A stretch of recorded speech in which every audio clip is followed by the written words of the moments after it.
नाच न जाने आंगन टेढ़ा, न बल्लेबाजी और न ही गेंदबाजी, मुंबई को कर दिया आईपीएल से बाहर। गुस्से में नीता अंबानी ने ढा दिया हार्दिक पांड्या पर कहर। जितना महंगा खिलाड़ी उतना ही घटिया प्रदर्शन। हार्दिक पांड्या की बनाई टीम देखकर भरे मैदान पर सिर पर हाथ रखकर बैठ गई नीता अंबानी। अब कोई नहीं रोक पाएगा, जाएगी हार्दिक पांड्या की कप्तानी। हार के बाद भी बेशर्मों की तरह घमंड में चूर चूर हुए हार्दिक पांड्या। बोली ऐसी बात, खौल उठा वानखेड़े में मौजूद मुंबई इंडियंस के फैंस का खून। रोहित बनाम हार्दिक की गहरी हुई लड़ाई। अब हार्दिक के जाने की बारी आई। हमें तो अपनों ने लूटा, गैरों में कहां दम था। मेरी किश्ती थी वहीं डूबी जहां पानी ही कम था। नीता अंबानी मैदान में बैठकर सिर पर हाथ रखकर यही सोच रही थी कि आखिर ऐसी गलती कैसे हो गई। रोहित शर्मा लगातार मुंबई इंडियंस को चैंपियन बना रहे थे, लेकिन जब से पनौती हार्दिक पांड्या के कदम मुंबई इंडियंस में पड़े, न सिर्फ मुंबई इंडियंस के टुकड़े टुकड़े हो चुके हैं, बल्कि इस आईपीएल में तो ऐसा लग रहा है कि मुंबई इंडियंस प्ले ऑफ से ही बाहर हो जाएगी। हार्दिक पांड्या ने अब तक ऐसी साधारण कप्तानी की जिसके आगे उन टीमों ने भी मुंबई को मात दी, जिनकी हैसियत रोहित की कप्तानी में आंख उठाने की भी नहीं हुआ करती थी। रोहित शर्मा की बनाई टीम कभी भी इस तरह से फेल नहीं हुई, लेकिन हार्दिक पांड्या जो टीम लेकर मैदान में उतरे हैं, वो लगातार मुंह की खा रही है। मगर इसके पीछे जो वजह छुपी है वो ये कि हार्दिक पांड्या जमकर अपनी मनमानी कर रहे हैं और टीम बनाने के दौरान रोहित शर्मा से बिल्कुल भी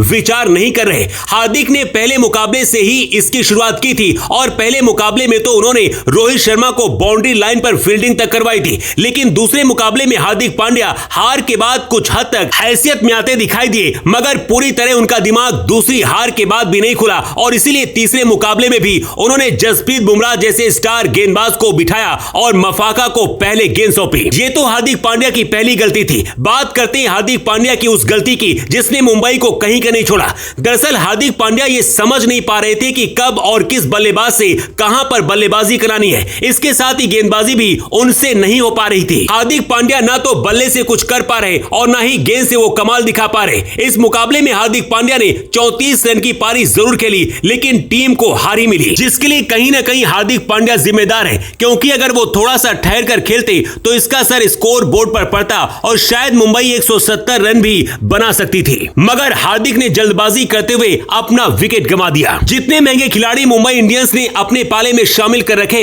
वो खिलाड़ी उतना ही घटिया प्रदर्शन कर रहे हैं। यही वजह है कि अब नीता अंबानी की मुश्किल बढ़ती जा रही है, क्योंकि अगर मुंबई कुछ और मैच हार जाती है तो प्ले ऑफ में भी पहुंचना उसके लिए मुश्किल हो जाएगा। और अगर ऐसा हो गया तो ऐसा पहली बार होगा जब मुंबई का हाल इतना बुरा होगा। माना जा रहा है कि नीता अंबानी इस बात को लेकर बहुत ज्यादा चिंतित है और जिस तरह लगातार पांड्या फेल हो रहे हैं, उसको देखते हुए कहा जा रहा है कि अब हार्दिक पांड्या को टाटा बाय बाय किया जाएगा और रोहित शर्मा को कप्तान बनाने की पूरी तैयारी कर ली गई है। मगर आपको बता दें कि मैच हारने के बाद भी हार्दिक पांड्या पूरी तरह घमंड में चूर चूर दिखाई दिए। उन्होंने कहा कि अभी आगे के मुकाबले में काफी कुछ एक्सपेरिमेंट करना बाकी है, हम अच्छा जरूर करेंगे। जिसके बाद बवाल और ज्यादा बढ़ गया। चारों तरफ सोशल मीडिया पर यही बात ट्रेंड हो रही है कि अगर जल्दी से हार्दिक पांड्या को कप्तानी से नहीं हटाया गया तो मुंबई को बुरी तरह इस पूरे आईपीएल में हार का मुंह देखना पड़ेगा। क्या आप इस बात से सहमत हैं? कमेंट करके बताएं।